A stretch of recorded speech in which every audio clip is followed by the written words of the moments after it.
Hey, so for this problem, we're trying to determine whether or not a function is even, odd, or neither.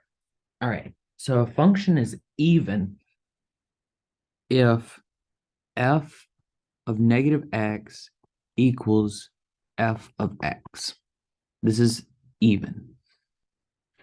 A function is odd if f of negative x equals negative f of x. This is odd. And neither just means it doesn't satisfy either one of those cases. So the quickest way to do this problem is we have h of x equals 6x to the ninth. I'm going to see what happens if I plug in negative x for this function. I'm going to get 6 times negative x to the ninth.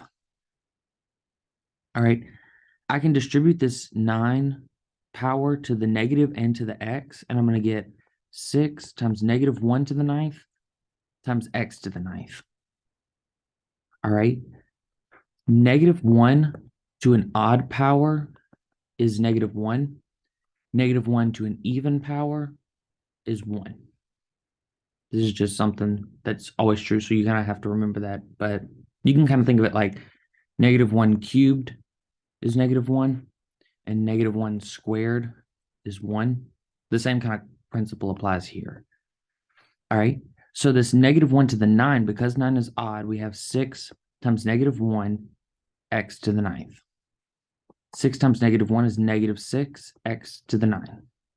This is negative h of x,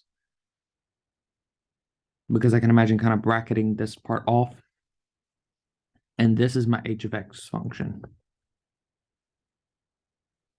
So that tells me I have h of negative x equals negative h of x, which satisfies my odd condition. So this is odd.